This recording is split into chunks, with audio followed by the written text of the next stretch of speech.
வனவிலையிலே கடவுளூர் TV நேயர்களுக்கு லட்சுமண அன்பு வணக்கங்கள். இப்போ நம்ம பார்க்க போகிறது வார ராசி பலன் 13ஆம் தேதியிலிருந்து 19ஆம் தேதி வரை இப்படி இருக்க போதுன்னு பார்க்க போகிறோம். ஸோ எப்போதுமே சொல்கிறதாங்க, லக்னத்து பாருங்கள், ராசிக்கு பார்த்ததோட லக்னத்து பார்க்க ரொம்ப பர்ஃபெக்டாக இருக்கும். உதாரணமாக ஒரு மகர லக்னம் விருச்சிக ராசினா நீங்கள் விருச்சிக ராசிக்கான பலன்களை பார்க்கறத விட மகர ராசிக்கான பலன்களை பார்க்க ரொம்ப பர்ஃபெக்டாக இருக்கும். முதல்ல வர்றது பொது பலன்கள், அதுக்கப்புறம் தசாபுக்தி பலன்கள். உங்கள் ஜனகால ஜாதகத்தில் என்ன தசாபுக்தி அந்தரங்கள் வருதோ அதை மிங்கிள் பண்ணி பாருங்கள், ரொம்ப பர்ஃபெக்டாக இருக்கும். வீடியோட எண்டில் டிப் ஆஃப் த வீக் இருக்குது, மறக்காமல் பாருங்கள். சிம்மராசிக்கு வந்து பார்த்தீங்கன்னா உங்களுக்கு ராசி அதிபதி சூரியன் வந்து 12ல் இருக்கும்போது கொஞ்சம் செலவு ஜாஸ்தியாக இருக்கிறமான விஷயங்கள் இருக்கும், கொஞ்சம் அலைச்சல் இருக்கிற ஃபீலும் நிறைய இருக்குங்க.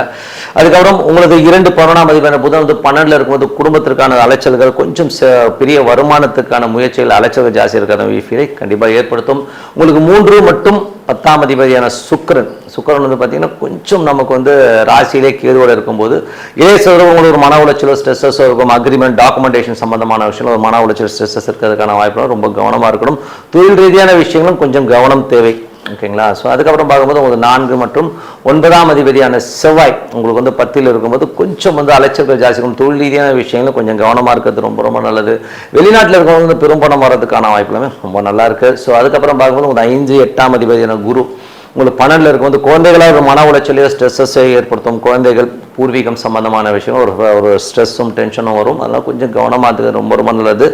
அப்பா சம்பந்தமான உறவுகளுக்காக கொஞ்சம் நம்ம டென்ஷன் ஆகும். ஸோ அதனால் கொஞ்சம் பார்த்து நடந்துங்க. வெளிநாட்டில் இருக்கும் ரொம்ப ரொம்ப கேர்ஃபுல்லாக இருக்க ஒரு காலகட்டங்கள், கொஞ்சம் பார்த்து நடந்துக்குங்க. அதுக்கப்புறம் பார்க்கும்போது உங்களது 6 மற்றும் 7ஆம் அதிபதியான சனி 8ல் இருக்கும்போது வேலையில் ரொம்ப கவனம் தேவை. கணவன் மனைவிக்குள்ள வாக்குவாதங்களை தவிர்த்துக்கிறது ரொம்ப ரொம்ப நல்லதுங்க. அதுக்கப்புறம் உங்களுடைய 8ஆம் அதிபதி 12ல் இருக்கும்போது தேவையில்லாத விஷயத்துக்காக ஒரு மன உளைச்சல் ஆகி ஒரு ஸ்ட்ரெஸ் ஆகி நைட்லாம் தூங்காமல் இருப்பீங்க. ஸோ அதெல்லாம் ஓரம் கட்டி வச்சு என்ன இதுங்கிறது முக்கியமாக அமைதியாக இருந்து டிசைட் பண்ணுங்கள். அவசரத்தை எந்த விஷயம் வந்து டெசிஷன் எடுக்கிறது வந்து அவ்வளோ கரெக்டாக வராது. ஏன்னா நீங்கள் எமோஷன் எடுக்கிற டெசிஷன் எதுவும் கரெக்டாக வராதுங்கிறத நீங்கள் மைண்டில் வச்சுக்கோங்க.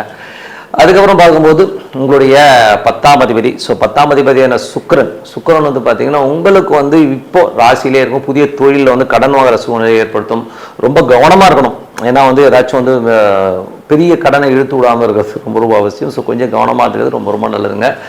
உங்களுக்கு வந்து 11ஆம் அதிபதி 11ஆம் அதிபதி புதன் வந்து பார்த்தீங்கன்னா உங்களுக்கு வந்து இப்போ வந்து 12ல் இருக்கும்போது கொஞ்சம் அலைச்சல், பெரிய வருமானத்துக்காக நிறைய முயற்சி பண்ணுவீங்க, அதுக்கான அலைச்சல்கள் இருக்கும். கண்டிப்பாக வருங்காலங்கள் வந்து அந்த வருமானம் பெரிய வருமானமாக இருக்கிறது எந்தவித சந்தேகம் இல்லை. ஸோ இதுவரை பார்த்த பொது பலங்கள் இப்போ பார்க்கும் தசாபதி பலங்கள்.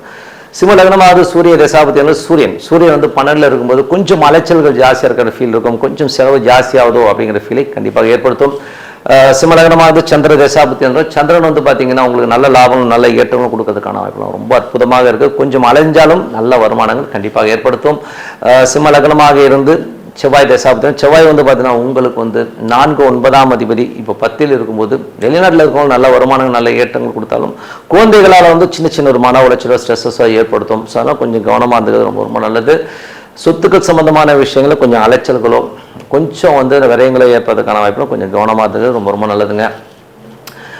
சிம்ம லக்னமாக இருந்து ராகு தேசம் ராகு 7ல் இருக்கும்போது கலப்பு மனங்கள் ஆகிறதுக்கான வாய்ப்புகள் இருக்குது. மதம் விட்டு மதமோ இல்லை மத கலப்புடைய ஒரு திருமணங்கள் ஆவதற்கான வாய்ப்புகள் நிறைய இருக்குது.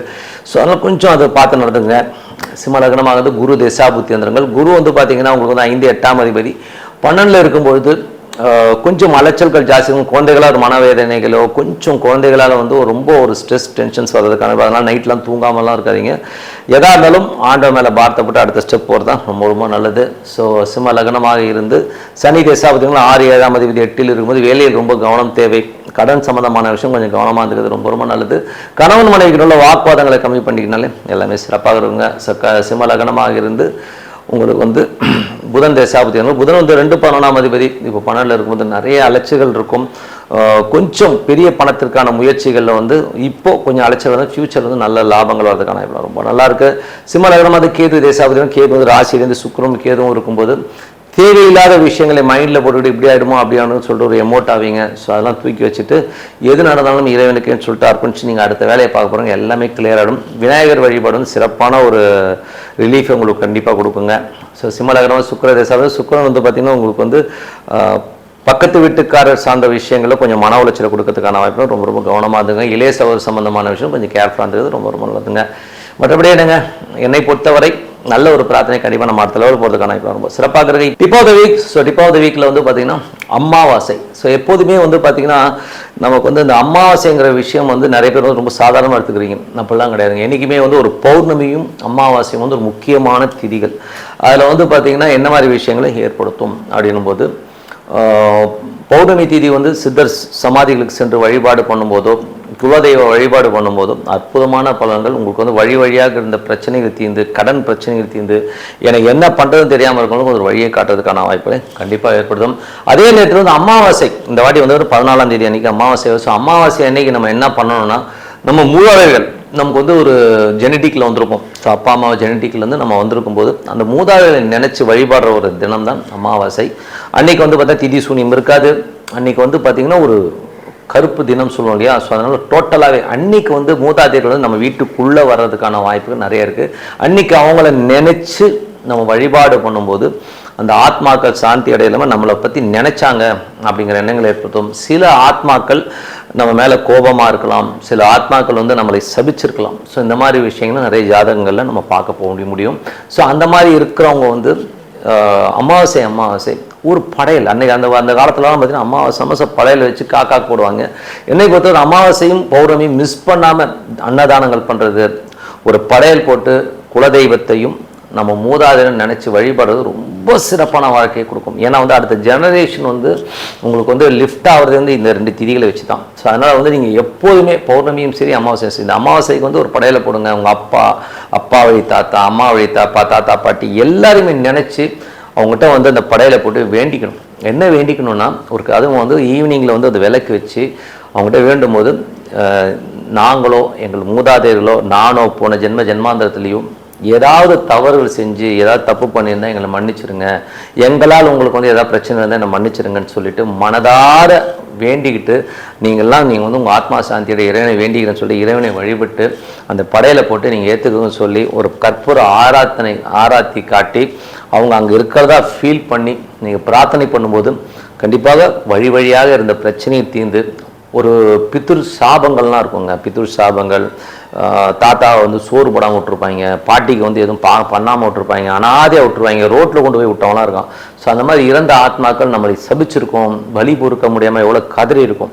ஸோ அந்த மாதிரி ஆத்மாக்களிடமிருந்து ரிலீஃப் ஆகிறதுக்கான விஷயங்கள் அமாவாசையில் தான் நீங்கள் பண்ண முடியும். ஸோ அதனால் மனதார நீங்கள் வந்து இந்த வழிபாடு பண்ணும்போது வழியாக இருந்த கர்மாக்கள் நீக்கி நீங்கள் வந்து லைஃப்பில் வந்து அடுத்த கட்டத்துக்கு போகிறதுக்கான வாய்ப்புகள் இருக்குது. நீங்கள் அதை பண்ணி பாருங்கள். இன்னும் கேட்டிங்கன்னா இன்னும் பெஸ்ட்டாக பண்ணணும்னா ஒவ்வொரு அமாவாசையுமே திதி கொடுக்குறதே ரொம்ப நல்லது.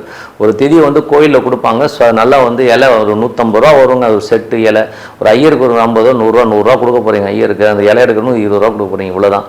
ஸோ போட்டு ஒரு விளக்கு வச்சு வேண்டிக்கல் என்ன இருக்குது, ஒரு பிராமணனுக்கு வந்து கொடுத்துட்டு நம்ம ஒரு திதி கொடுக்கும்போது அற்புதமான பலன். நீங்கள் அப்பவும் இதுதான் வேணும். என்ன வேணும்னா, எனது மூதாதையர் அப்பா அம்மா வழி தாத்தா பாட்டி, அப்பா வழி தாத்தா பாட்டி எல்லாருடைய ஆத்மாக்களும் என்னாலும் என்னோட பூர்வ ஜென்மத்தில் நான் ஏதாச்சும் தவறு செஞ்சுருந்தாலோ, என் மூதாதையர் தவறு செஞ்சாலும் எல்லாம் மன்னிச்சு உங்கள் ஆத்மா சாந்தி அடைன்னு சொல்லிட்டு மனதார நீங்கள் பிரார்த்தனை பண்ணும்போது கண்டிப்பாக அற்புதமான பலன்கள்லாம் கிடைக்கும். கண்டிப்பாக பண்ணி பாருங்கள். இது ஒவ்வொருத்தரும் பண்ணணும். இது வந்து எனக்கு தோசை இருந்தால் தான் பண்ணணும், இல்லைன்னா பண்ணக்கூடாது, எல்லாருமே பண்ணணுங்கிறது தான் உண்மையான விஷயம். மற்றபடி என்னங்க, என்னை பொறுத்தவரை ஒரு பிரார்த்தனை ரொம்ப அவசியம். அது அமாவாசையும் பௌர்ணமியும் மிஸ் பண்ணாதீங்க. ஸோ உங்களிடம் விடைபெறுவது உங்கள் லக்ஷ்மினா. நன்றி, வணக்கம். கடவுள் அருள் டிவியை பார்த்தமைக்கு நன்றிகள். மேலும் இது போன்ற தகவல்களை தெரிந்து கொள்ள கடவுள் அருள் டிவியை சப்ஸ்கிரைப் செய்யுங்கள். மறக்காமல் பெல் ஐக்கானை கிளிக் செய்யுங்கள்.